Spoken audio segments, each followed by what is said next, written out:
Hey everyone, me Kevin here. Let's talk about what the heck is going on with the latest on Donald Trump's push for $2,000 stimulus checks. And this will also give us a little bit of insight into what to expect regarding Bernie Sanders and the Josh Hawley push for $1,200 stimulus checks. So, quick background. 2 days ago, we heard Republicans have a press conference say they were ready to sign a $748 billion stimulus package with rental relief, eviction protections, $300 per week in unemployment for 16 weeks, money for schools, and so on and so forth. They said, hey, it was just up to Democrats. Bring us the bill and we'll pass it. They basically said, well, we have a deal on $748 billion. It's just up to Democrats. Well, that night, 2 nights ago, we heard Congress say, well, now we're facing negotiation delays because the Congressional Progressive Caucus with 101 members is demanding stimulus checks. And without that, the group says they won't be able to get a good deal done.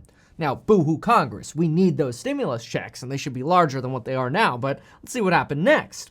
Over the last 48 hours, we heard that maybe we'll see $700 stimulus checks, maybe $600. Maybe it'll depend on your income. Maybe if you're an iTIN person or somebody with an iTIN, your family will get checks, or maybe not. Maybe it'll just be like the CARES Act. Maybe the income thresholds will be the same as the CARES Act, but we don't know. Are there going to be garnishments? We have no idea. We don't know. They're still negotiating. They're still working out these details. But because they're now suggesting there looks like will be at least $600 stimulus checks, the cost of this stimulus package has been raised to about $900 billion.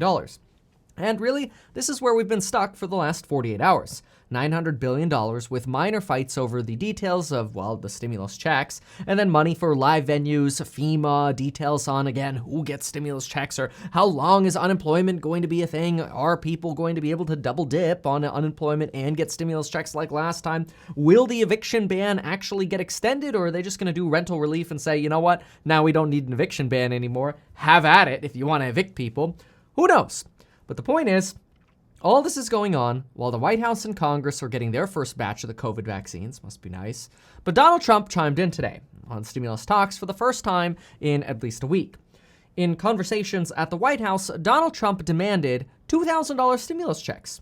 And he said, at the very least, he would demand $1,200 stimulus checks. So that way the checks aren't smaller than the first ones that had his name on it, which politically could be a good thing. It's also nice that Donald Trump is advocating for this because he had said this all along. For months, he had suggested, let's do larger checks. I want to do larger checks than what Democrats want to do. I'm even for $2,000 stimulus checks. It's just being consistent with what he said. Can't blame him for being consistent. And hey, if he wants to run again in 2024, if things don't work out this time, well, it's not a bad thing to leave people with a nice check, like an actual decent check of $1,200 to $2,000 rather than a puny check of $600.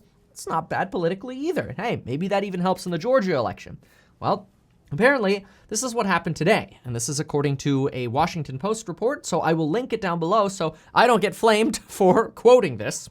But I'm going to read a couple segments regarding what happened when Donald Trump demanded these $2,000 stimulus checks and what happened when he suggested maybe at the very least, let's do $1,200 checks.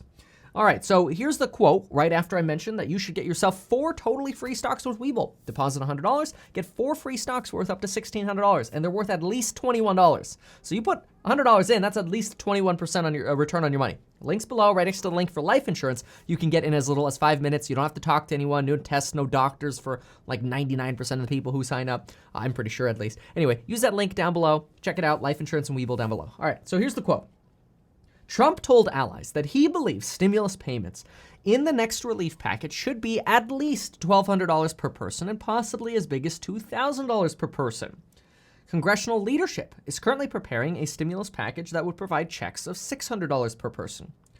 Okay, then the article goes on to say, White House aides then intervened Thursday to stop Trump from demanding Congress approve $1,200 stimulus checks. Apparently, Donald Trump was ready to go public and demand $1,200 stimulus checks. Trump told his allies he wanted at least the $1,200, if not $2,000, but White House aides then intervened and said, no, that's going to blow up negotiations. There was a quote of somebody saying specifically, quote, "We can't do this. It will blow up negotiations." Trump then decided not to say anything about stimulus checks and instead told reporters, quote, "Stimulus talks looking very good," and dropped the subject. Trump has consistently been a proponent of the larger stimulus package, like I mentioned earlier. He was even for the $1.5 trillion Problem Solvers Caucus proposal that offered 2 stimulus checks, 2 rounds of stimulus checks of $1,200 each. And then, of course, suggested that we go with a $2,000 stimulus check like he had before in the past. It certainly feels odd that after 7 months of potentially seeing $2,000 checks, or certainly at least one more $1,200 check, we're now talking about the ridiculously undersized $600 stimulus checks that hopefully all adult dependents will also be able to capitalize on, unlike last time when college students and senior dependents were left out. Honestly, Congress is a joke. But why? Why would this be? What possible reason could there be for stimulus checks like this that would actually help people and help our economy get rejected? Well, for this, the easiest thing to do is listen to somebody who is an advocate of not having such stimulus checks. In fact, potentially even an advocate of literally not doing anything. And you're going to hear it directly from them, because here you go. Enter Senator Rand Paul. This is what he had to say this morning about COVID relief. This is why Donald Trump was told what he was told. Let's talk about this closing in on the COVID relief and government funding, Senator. The bipartisan $900 billion stimulus package apparently on the table. It includes individual checks, around $600 to $700 a person. No state and local or business liability protection is included in this bill. Negotiators are close to an agreement on a $1.4 trillion spending package to avoid a government shutdown on Friday at midnight. What can you tell us about all of this, Senator? Where are we? Do you support these deals? The one thing you typically get compromise around here for is spending money we don't have. Last year, we spent $3.3 trillion we didn't have. We had to borrow. This year, this new package, and I suspect it will pass, it'll be $2 trillion more in additional debt.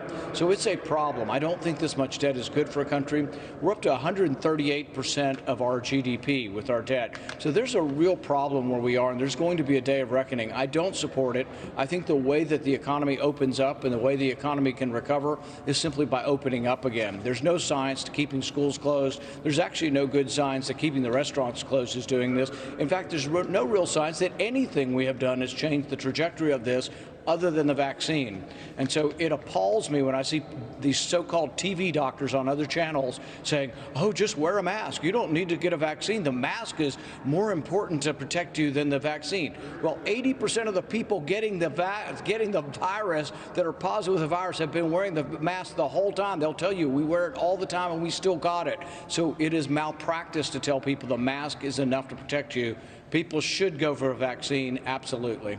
Wow, how's that for a transition? He went from let's not spend another $1.4 trillion on a bill funding the government, plus $900 trillion spending on, well, the stimulus package, which would be about $2.3 trillion in total, to we shouldn't be advocating that people wear masks. Now, I'm not going to go deep into the mask thing. I guess on the mask thing, I will just say there are different types of masks and different recommendations for efficacy on those masks, like an N95, KN95, right? 90 to 95% effective, P100, 99% effective. Cloth mask, 40, 50, 60% effective if we're lucky. Probably surgical is closer to 60, 70. But let's stick on the topic here of money and stimulus. Rand Paul says we shouldn't spend another dime. We should just open up and forget about it and get the vaccine. Now, I'm just going to say, Jerome Powell, the chairman of the Federal Reserve, said yesterday that our actual debt level might seem elevated, like Rand Paul said. But because interest rates are so low, our debt payments as a country are actually very low compared to historical averages. So if we divide our debt by our GDP, yeah, things look high. But if we divide our debt by the interest rate we're paying and the interest payments we're making, it's super low compared to what we've seen in the past. Now, sure, rates could change. They probably won't until 2024, 2025. But Jerome Powell tells us that, look, right now is the time to spend and not save. Jerome Powell says that the biggest risk we face is doing too little, not the risk of doing too much. So there you have the full scoop as to what's going on with Donald Trump suggesting $1,200 to $2,000 stimulus checks, $1,200 to $2,000, why they're not happening in the White House, why Donald Trump got shut up on that, and why there's this massive resistance against these larger stimulus checks, and then also the Federal Reserve's opinion. Well, that's Congress for us. And folks, all I can say now is get your life insurance, get your 4 free stocks, And folks, we'll see you next time.